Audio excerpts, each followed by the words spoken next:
አረ በስመ አብ ምን አይነት የተጣለ ቲም እናቴ ትሙት። ይሄ ቫይኪንግ የሆነ ይሄ በሽተኛ ነው። ማንም ሰው አያስቆመው። የትኛውን ዲፌንደር አምጣ ማንም አያስቆመው። እንዴ ምን ማለት ነው? ሁለተኛው ጎል ምን ይባላል? ከየት ነው? አውት ኦፍ ኖዌር ማን? ቫይኪንግ ነው። ብራዚል በታሪኩ ኖርዌይን አሸንፎት አያውቅም ነበር። ይኸው ዛሬም ደገመላችሁ። ምን አይነት በስመ አብ ብሩኖ ጉማሬሽ የተባለ ውሻ፣ የመጨረሻ ውሻ። ኔማር አየዋ ፔናልቲ እንደሚመታ አሳየ አይደለም? ጠቅ አደረገለት። ምን አይነት አረ በስመ አብ እኔ በስመ አብ። ቪኒሲየስ ፈርስት ሃፍ እየተጫወተ ነበር። ሰከንድ ሃፍ ሙሉ ብራዚል ይጠፋሉ። ኖርዌይ ሙሉ ለሙሉ ይበለጥ። አንተ ጭራሽ እናቴ ትሙት። ኖርዌይ ክሬዲቱን መውሰድ ይገባችኋል። እናቴ ትሙት። የመጨረሻ ፈሳም ናችሁ እናንተ። የመጨረሻ ቅጥል ነው ያደረጋችሁኝ። እኔ እናቴ ትሙት። ኧረ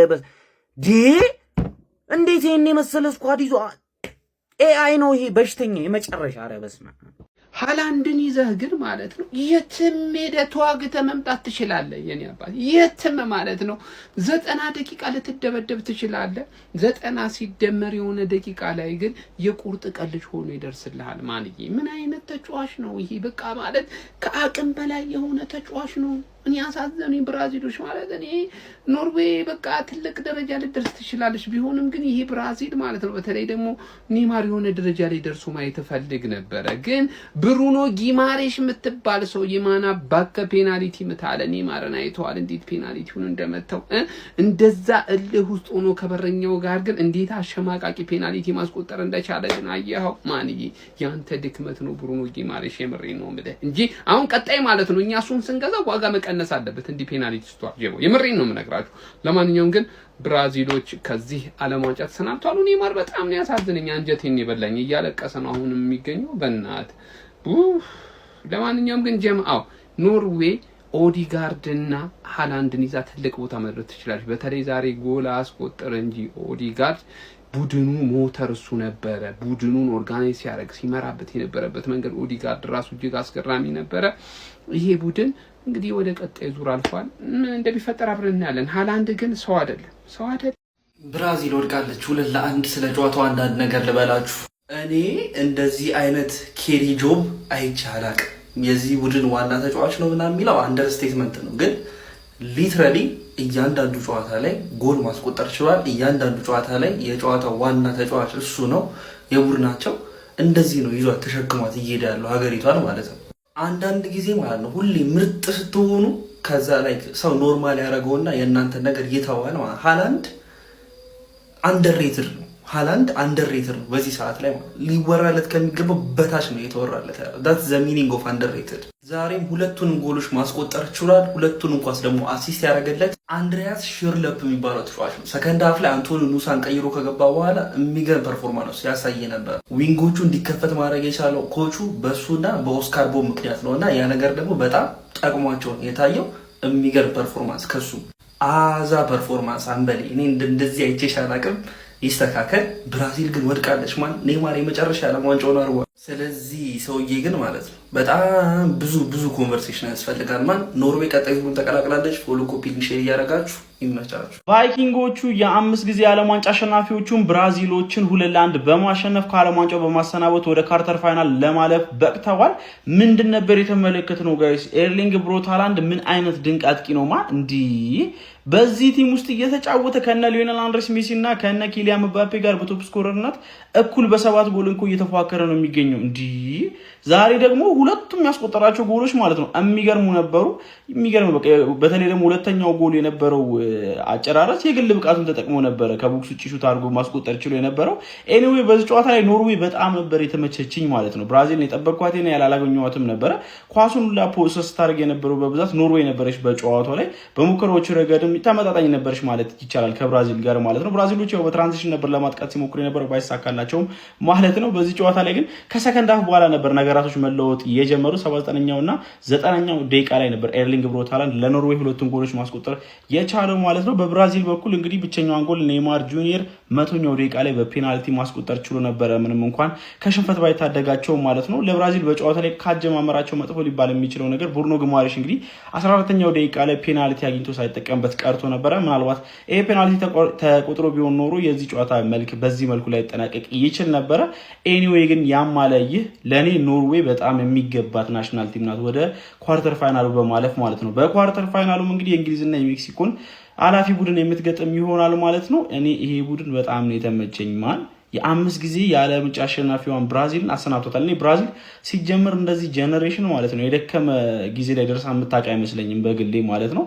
ኤኒዌይ ካርሎ አንቸሎቲ ብሔራዊ ቡድናቸውን ይዘው ከዓለም ዋንጫው ተሰናብተዋል ማለት ነው። ስለ ጨዋታ ያላቸውን ሀሳብ አጋሩኝ። የፕላስ ምልክቱ መጫንዳት ሃላንድ እግዚአብሔር ይልቅ እኔ ምንድነው የሚሻለኝ? ምን አባቴ ላርግ? ፕሪሚየር ሊግ ላይ እንደዚህ አስጨንቀኝ እንደዚህ ማለት ነው። አሁን መደግፈው ሀገር ላይ መጣክ በዓለም ዋንጫ በኩል ደግሞ መጣ ማለት ነው። እኔ ምንድነው የሚሻለኝ? እኔ ኦዲጋርድና ሃላንድ ማለት ነው ዛሬ እንደዚህ እንዲህ ብላችሁ ራሱ አይደብረኝም፣ በቃ አይጸጽተኝም ማለት ነው። ደግሞ ባለቀ ሰዓት የምትጣሉት ምን አባታችሁ ልታመጡ ነው? ምንድነው ኩታራ? እሺ አሁን እኔ ኔማር አላየሁም ኔማርን በኢየሱስ ኤርሊንግ ሃላንድ ብራዚልን ብቻውን አባረራት ነው የምልህ። ወይኔ ብራዚልዬ፣ እኛ ልጅ እያለን የምናውቀው ብራዚል እንደዚህ ሆኖ ስታየው እንዴት እንደሚያሳዝን ማን ፈርስት ሃፍ ራሱ ፔናልቲ ምን አስበው ነው? ለምንድን ነው ቪኒ ያልመጣው አልገባኝም። በቃ ብዙ አሲስት አድርገሻል ብሩኖ ምናምን በሚል ነው ማረላሽ። ሃላንድ ግን ማን ይሄ ሰውዬ ይችላል አልኳችሁ እኮ ይችላል። የሆነ ሰዓት ላይ ብቻ ዝም ብሎ ክሮስ ተደረገለት ጠቅ ከዛ ላይ ደግሞ ከቦክስ ውጪ ልምጥጥ አለቀ። ብቻውን ጌሙን ገደለው ማን ምንም ሳይጮት እኮ ነው ጌሙ ሙሉ ምንም ሳይጮት ምንም ሳይነካ ሁለቴ የሆነ ነገር ተፈጠረ፣ ሁለቱንም ተገኘ። ራይት ፕሌስ ራይት ታይም የሆነ ሰውዬ ገባ አይደል? ኦፍሳይድ ራሱ አይሆንም እኮ ምን ሆናችሁ ነው? ሃላንድ የምታጣጥሩ ሰዎች ግን ጤነኛ አይደላችሁ። በመኑ ነው የምላችሁ። ዝም ብሎ እንደዛ ያገባም ኦፍሳይድ እኮ አይሆንም፣ ኦፍሳይድ አይሆንም። አስበው እስቲ። ኧረ ማንዬ እኔ ያው እስካሁን ድረስ ሴሚፋይናል ምናምን ያልኳቸው ሰዎች በሙሉ እየሄዱ ነው። ገባርለ ኖርዌይ ብራዚል እንደምጥላት ወይ ደግሞ በፔናልቲ ሆኖ ጃፓን ከሆነ ያለፈች ጃፓን እንደምጥላት ግልጽ ነበረ። ኖርዌይ እዚህ ደረጃ ድረስ ደርሳለች። አሁን ሜክሲኮ ወይ እንግሊዝ የሚለውን ጨዋታ ለማየት ትንሽ የሆነች አንድ የ2 ሰዓት ናፕ ምናምን ወስደን ከዛ ከች ማለት ነው እንጂ እንግሊዝ ሜክሲኮ ስታዲዮ አስቴክ ግዴታ ነው ግዴታ ነው። ይህ ጨዋታ ላመለጣቸው ሰዎች የሊና ጸሎት እያረግን ጀምረን የራዳ ልጆች ማለት ነው። ብራዚል በስተመጨረሻም እንግዲህ ከ2026 የዓለም ዋንጫ ተሰናብታለች ከቫይኪንጉ ኤርሊንግ ብሮት ሃላንድና እንደዚሁም ደግሞ እጅግ በጣም በዛሬው ልዩ ፐርፎርማንስ የነበረው የሲቪያው ግብ ጠባቂ ኖላንድ ጋር ታጀባ ኖርዌይ በአስደናቂ ሁኔታ ማለት ነው የሚገርም ጨዋታ ነው የተመለከትነው። በዛሬው ጨዋታ ሁለቱም ቡድኖች ሲታገሉ ነበር ማለት ነው። ሃላንድ እንግዲህ አሊሰንንና እንደዚሁም ጋብሪኤል ማጋሌዥን ገንድሶ ነው ጎል ማስቆጠር የቻለው ማለት ነው። የመጀመሪያውን ጎል ሁለተኛውን ጎልም እንደዛው አስደናቂ ጎል አስቆጥሮ እንደዚሁም ደግሞ ከኪሊያን ምባፔና ከሊዮኔል ሜሲ እኩል 7 ጎል ላይ ደርሷል። የዓለም ዋንጫ በብዙ ጎኑ አስገራሚ እየሆነ መጥቷል ማለት ነው። ያራዳ ልጆች እስቲ ቀጣይስ እንግሊዝ ምን ያጋጥማታል አብረን የምንመለከት ይሆናል ማለት ነው። ያራዳ ልጆች ሐሳብ አስተያየት እናንተ ነው። እጅግ በጣም ድንቅ ጨዋታ የተመለከታችሁ ሰዎች ኮሜንት ላይ ዱብ እያደረጋችሁ ሼር ኮፕሊንክ አይረሳ። ይመቻችሁ። አውሬ ነው ወይስ ደግሞ ሰው ነው ጋይስ? ጨዋታው ላይ ምንም አይነት ኳስ ሲነካ ላትመለከቱ ትችላላችሁ። ነገር ግን ቡድናችሁን ቀብሮ የሚወጣው ይሄ ጭራቅ የሆነው አጥቂ እንግዲህ ኤርሊንግ ብራውት ሃላንድ ነው። ብራዚሎችን እንግዲህ ዛሬ ብቻውን ገሏቸዋል ማለት ይቻላል።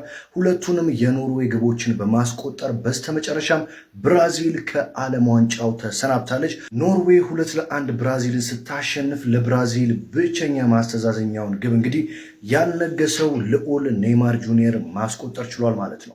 ጋብሪኤል ማርቲኔሊ ሰጠ፣ ሃላንድ ነሳ ይላል ነው። ሳምንት ጋብሪኤል ማርቲኔሊ እንደዛ ደፋ።